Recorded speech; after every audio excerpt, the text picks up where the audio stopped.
he has no power within the relationship. I think Meghan is the powerful one and he does what he's told. And you can see in his face, you just look at him and you can see that he is a very, very unhappy person, but he doesn't know what to do.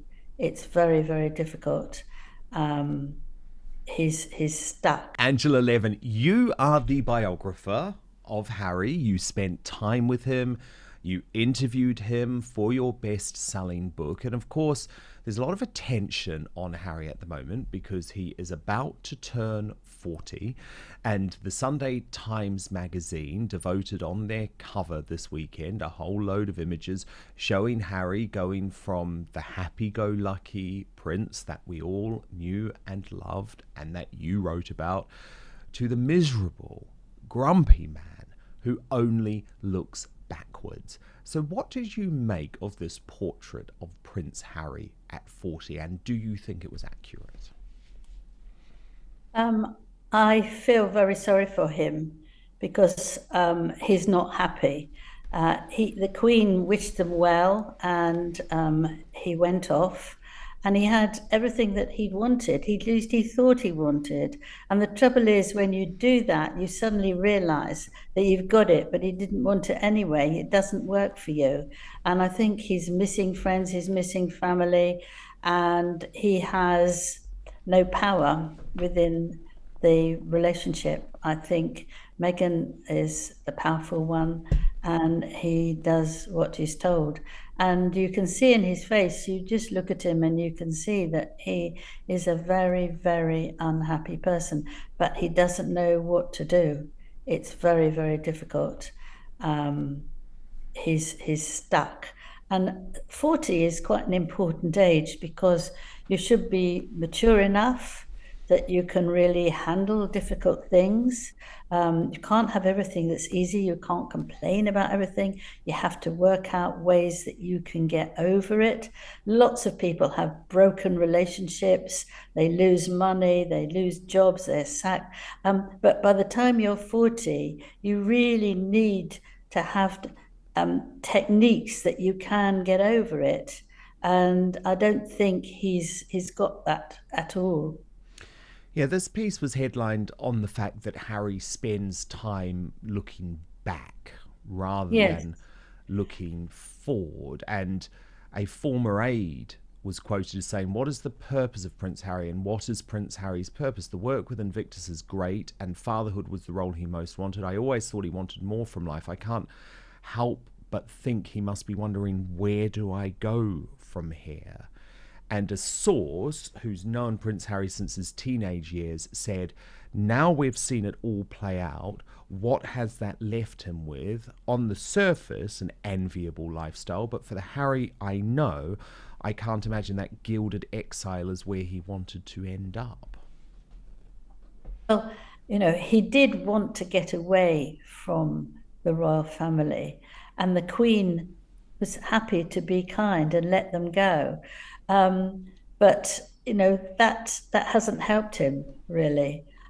And when I spent a lot of time with him, he was telling me that he'd felt, he'd got over his mother's death and he can now move forward.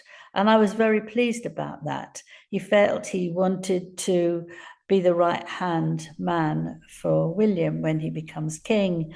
And he felt very positive. But that's all gone because he seems to have gone back to all that and been dragged down to the bottom of the earth, really, with his misery about his mother. He can't seem to get over it. And of course, she was wonderful. Of course, he loved her, and it's a terrible thing. But as a lot of people have said by now, that they have lost their mother when they were young, and it has been ghastly. But you have to somehow try and get over it, because otherwise you're stuck. We've seen William, but he has a very strong marriage and a lot of support from the wonderful Catherine and three children who he adores. He's become a father, he's become a husband. He didn't know how to do those things because it's not the same in a royal family. And he had, sort of arguments all the time with his parents, not him, but the parents were arguing. Um, and Harry doesn't seem to want to go ahead because I don't think he knows what he wants to do. He loved the military, and they offered him two or three jobs in an office. And he said to me, I'm not doing that. I hate computers. I don't want to do that.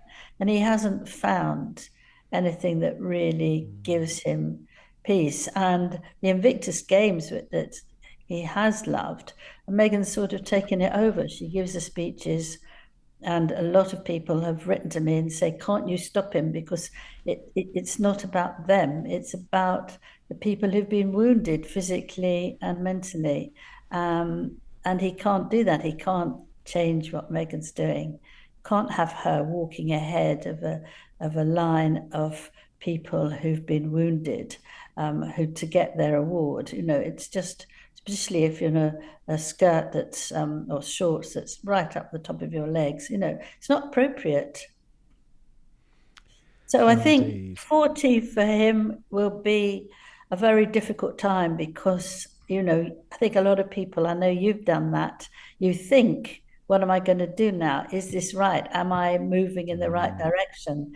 Can I change certain things that I do? You can't change everything. You won't win everything, but you can actually look at yourself and say what you're going to do. And friends and partners should be able to help you.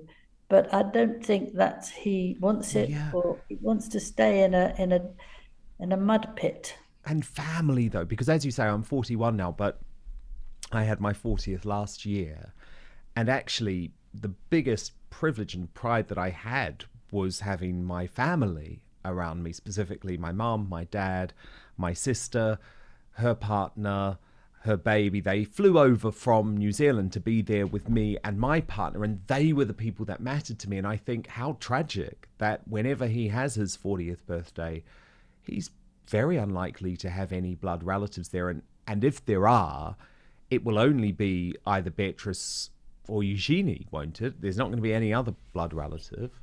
Well, I think he can get over that because little children love their parents True. to have a birthday because they can have the nice cake and they can blow out the candles for them.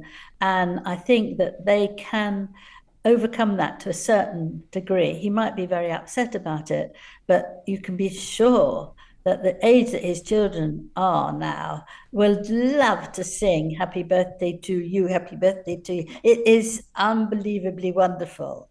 And I hope that if he doesn't speak to his parents or anything like that, he has his two children Yeah. Well, he being will very have that, sweet to him. I am Yes, sure.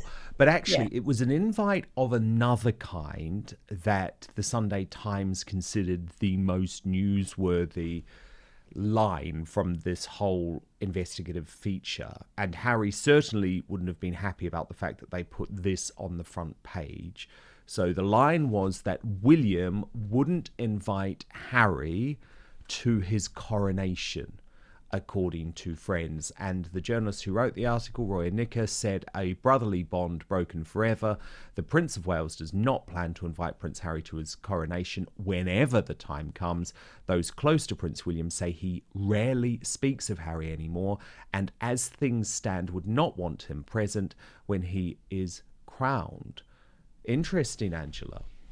Yes, I have every I think Nico is absolutely terrific writer and does very good things.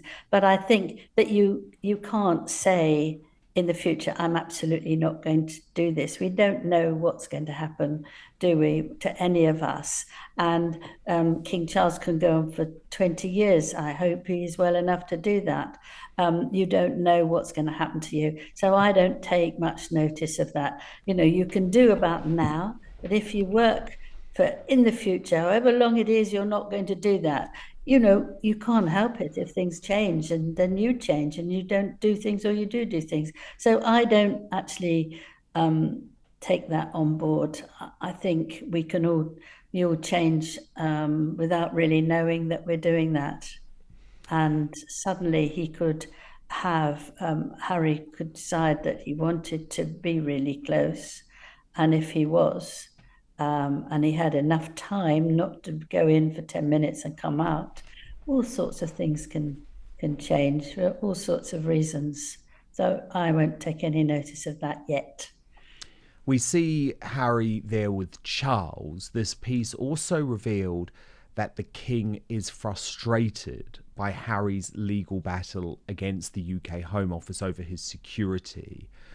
He fears being lobbied by his son because Charles has vowed not to intervene.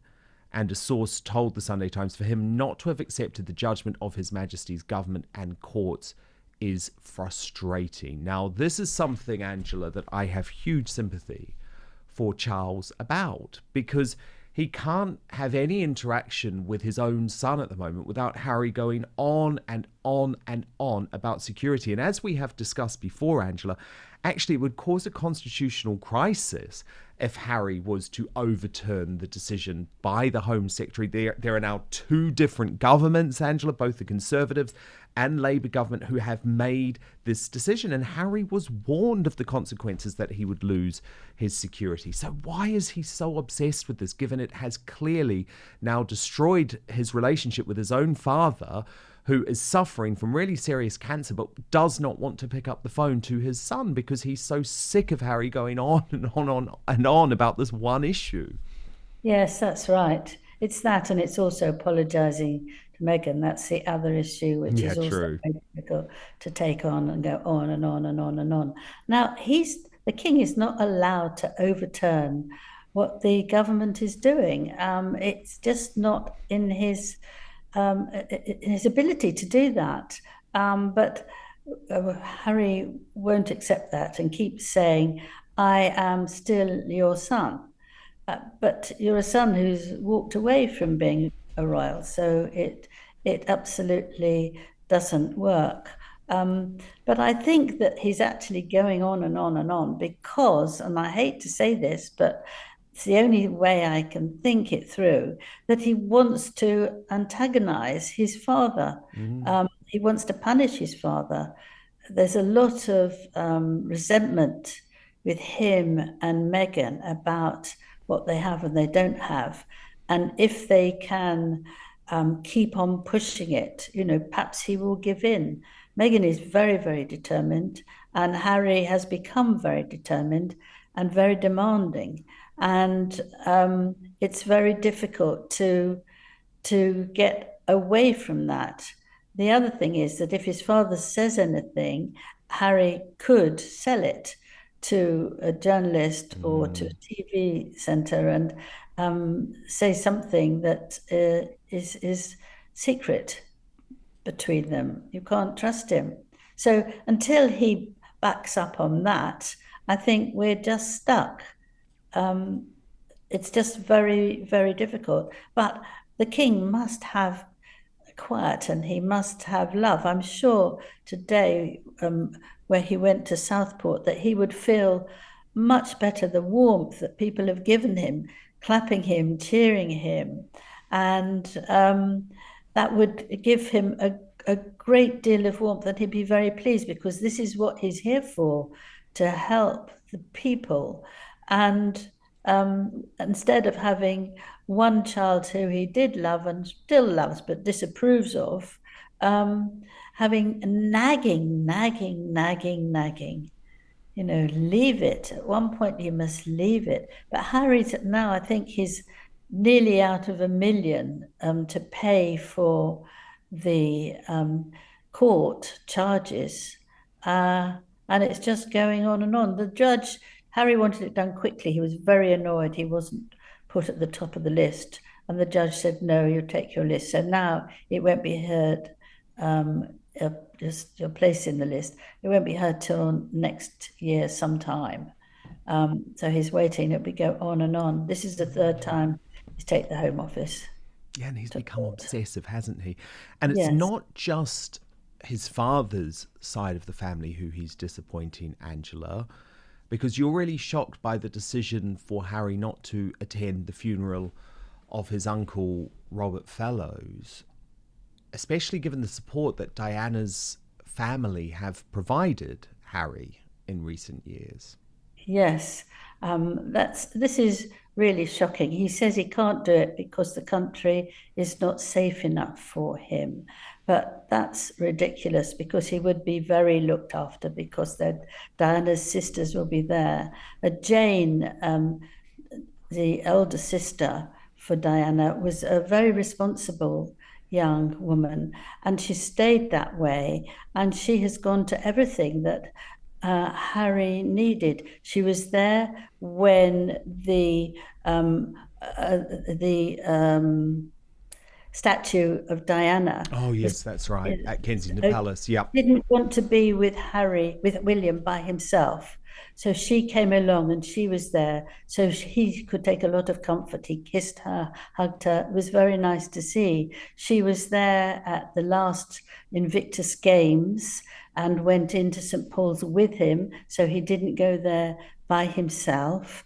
And I thought that was very generous as well. So she was there for him. And also, when Diana died, going back a long time now, he was nearly ready for his birthday. And she knew what Diana wanted to give him. And she went out and got one, some sort of gadget, and gave it to him at school. And I thought all those things, she's really looked after him. She's been And a you're not going to wonderful be there for her aunt. husband's funeral. So he can't make the effort to sort of thank her. He obviously doesn't want to be there when William's there, but you can Yes. organize these things so that you're not absolutely stay with somebody else, and no one's going to have a punch up there. No. It might be a little cool, but it would be. I think it's very thoughtless that he doesn't go and then blames it on us and the king because there's not enough protection. But he can have marvelous protection. It's just the one he can't have that is for the Queen's and actually the police with the guns and know all the background of what's going on. And it's paid by taxpayers, i.e., you and me.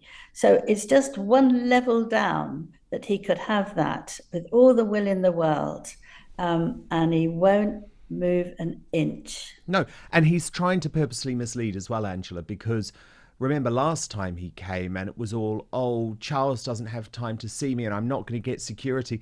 But he didn't reveal the fact that Charles had actually offered him to stay in a suite of apartments at Buckingham Palace, the #1 royal residence in London, which has full security. He would have been totally safe staying there, but instead he threw a strop. He went to stay at a hotel, and I think that says a lot about where he's at. But Angela, I want to ask about Catherine, because you have some positive news actually about what she's been getting up to in the past week. Yeah, well, last week apparently she went to, I have to look at it, I can't remember it, a Gone Wild festival in Hookham Hall in Norfolk, which is very near where they live. And they did something called Nerf Battle. And I had no idea what that was, but No, I haven't heard of that either. What is and it? it's a sort of a gun, but it fires foam, right, and darts and balls. And That sounds fun. little Louis said, "Nerf or nothing, let's do it." And so she did it with all the children, and she was running around at one time and had a lovely time. Now, the interesting thing is, everybody appreciated the fact that she was there. No pictures were taken so far. They haven't, nothing's arrived, nothing's shown up. And it was done in great courtesy, I think. It was lovely to see her and understanding that this was quite a treat. And she could go out with the children. So there has been a lot of nasty comment that she's extremely ill, but actually she couldn't be extremely ill if she's around shooting foam darts. Well, look, I so hope that's the case. I was really heartened, actually, when you told me about that really positive news. First, though, what is so important about being independent is that I'm only ever going to tell you about products that I use and truly believe in, and that I think can improve your life. So that's why I use Verso. As you may know, I've entered my 40s and I am much more conscious about staying healthy. I think you'll understand if you're in your 40s or 50s, age becomes a much bigger thing. So, after a very stressful year, I've decided to think about ways that I can stay fit and as sharp as possible while still living a good life and being busy and engaged. So I'm doing lots of the right things like exercising, trying to do my diet right. But scientists like David Sinclair have proven that we can now actually reverse aging with interventions that go beyond healthy habits. So for me, I wanted a product that I knew would enhance everything I was already doing, but one that was backed up by solid evidence. And that solid evidence is behind Cellbean by Verso, which has scientifically proven ingredients that fight the effects of aging by increasing NAD plus levels, which is the stuff that powers every cell in your body. I've been taking the product for a number of months now. I take it at the start of the day. I cannot tell you how transformative this product has been.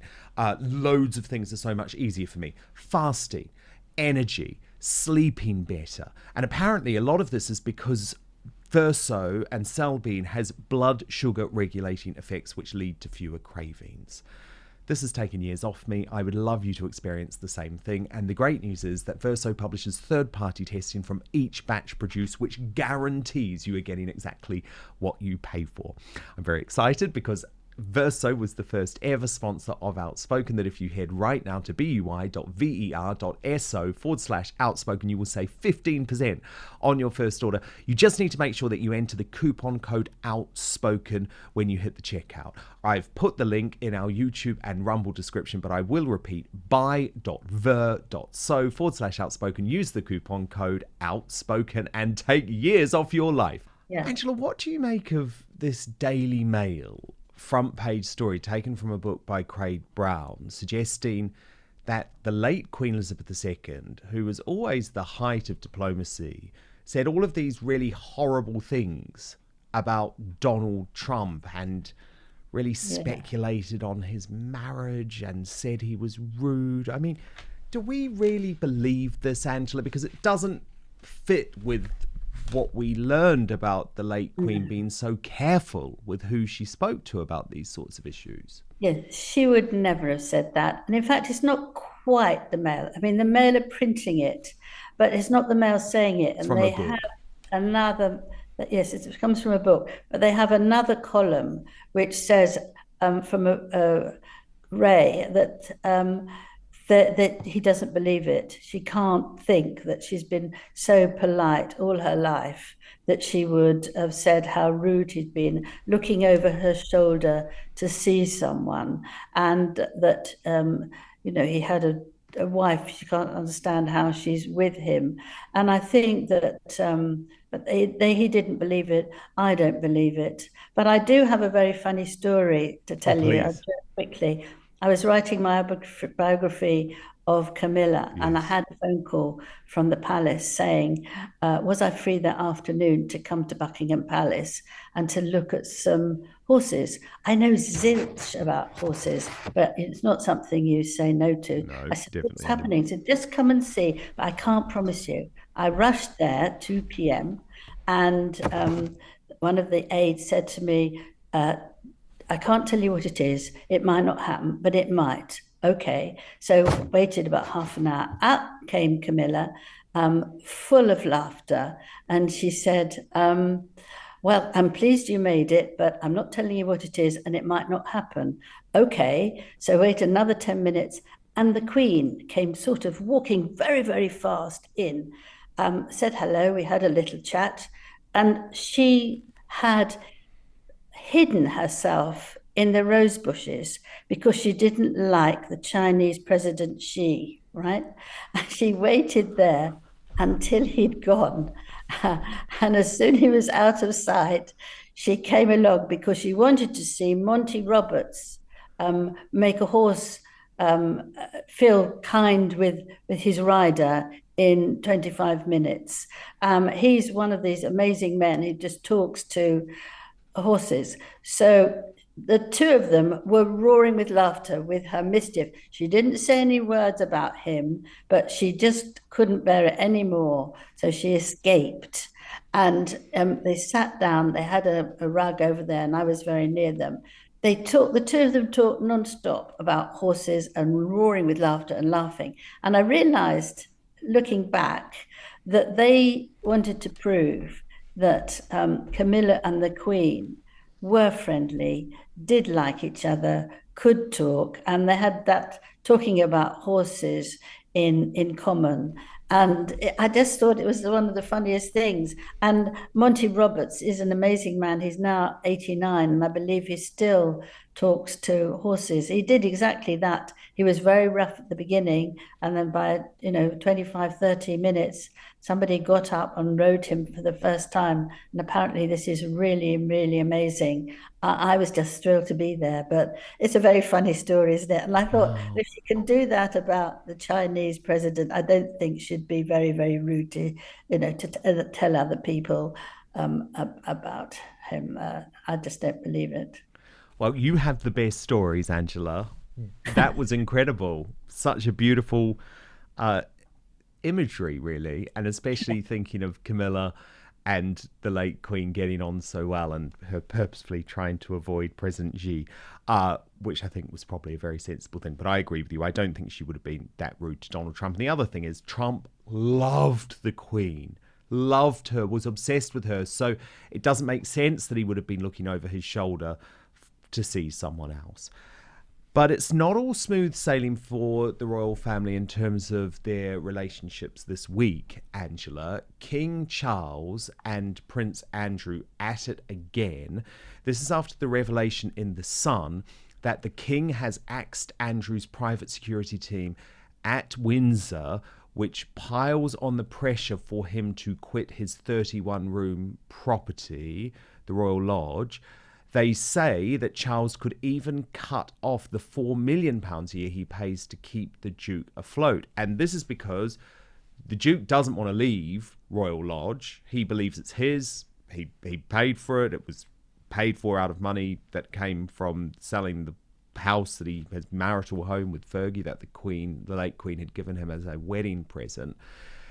But Charles really wants to get him into Frogmore Cottage, which is smaller, and maybe it would allow Royal Lodge for William and his family. That seems to be Uh, one school of thought anyway. What do you they make of don't. this? No, okay, well, just the end a bit. He doesn't, they don't want it. William and Catherine don't want it, but he wants to rent it out. So he could make £1 million so he can give I it to other see. people. Okay, But that makes sense. the place is absolutely falling apart. Lots of leaks through the roofs, and it's absolutely in a terrible state. Um, and it's just one man, occasionally two, with Fergie comes there in 31 bedrooms, 31 rooms, is ridiculous. And I think a lot of people find it difficult to downsize, but there comes a time when you should. And he's been offered all sorts of things, but he doesn't want to move. But he's actually got to. Charles has said he's not going to pay these protection people 3 million anymore a year, and he's just got to move, and it's quite right, really. He has signed a document which said he could have it for longer, but within that, there's demand that it is properly looked after. Every so many years, it must be thoroughly painted. It must be kept in very good condition. And Andrew can't afford to do that. And if you can't afford to do that, you go to somewhere else.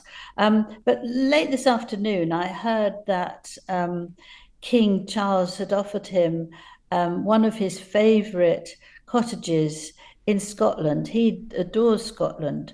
So I think this would be, if you change in Windsor, you can actually have this lovely cottage in So sort of Scotland. sweeten the deal. Yes, I think he has done that. Um, and you see, also he had to pay £260,000 a year, which he hasn't got either. I mean, King Charles done that, but you can't go on and on and on. I mean, they've never got on, the two of No, them. no. And I can read you one paragraph that will probably shock you. Would you like that? Please. Okay. What's this from? This is from Camilla. Oh, so from your book. Oh, Yeah. amazing. Please, please, please. This is someone who is so close to them. I can't mention their name. All right. He says he tried to persuade the Queen to block Charles marrying Camilla by being absolutely poisonous, mean, unhelpful, and very nasty about her. His claims included that she was insufficiently aristocratic and that she was not to be trusted. They were dark and strange times where paranoia became reality, and it was a worry. Andrew lobbied very hard with the hope that Charles would not become king when his mother died, and that William would wear the crown and he could help him. His behaviour was very negative and extremely unpleasant to the Queen, who disagreed. It was one of the rare occasions he didn't get his way. So they weren't Goodness. the best of friends. So he should be jolly grateful that King Charles is giving him money up to now, but there must be a line drawn underneath it. If he can't afford it, we know that we all have to have a smaller place. And Frogmore Cottage, by all accounts, absolutely beautiful because it's had all of those millions of renovations for Harry and Meghan, right? Yeah, over 2 million. Yes, he could stay there, but he And it's somehow, not a cottage, is it, Angela? For you no, or no, me, it's a mansion, it's a right? mansion. Yes, a mansion. But they feel that, he doesn't really want to have it secondhand, I think. But let's hope he changes his mind if he gets a chance of this other cottage. I couldn't get where exactly it was. Yeah. Then I hope that it's better. But he's been very jealous of Charles. And I think, this again, the second child, it's a very difficult position to be in. It is. It is the spare, and it's not gone well for Andrew, and now it's not going well for Harry. But goodness me, what a plethora of royal exclusives today from the best in the business, Angela Levin, the biographer of Prince Harry. And as we just saw there, Queen Camilla. We will speak next week, Angela. Thank you so Lovely. much. Thank you. Thank you so much for watching Dan Wootton Outspoken. Please do subscribe if you want lots more clips and interviews like that. Plus, if you want to watch our totally uncensored after show, then visit www.outspoken.live.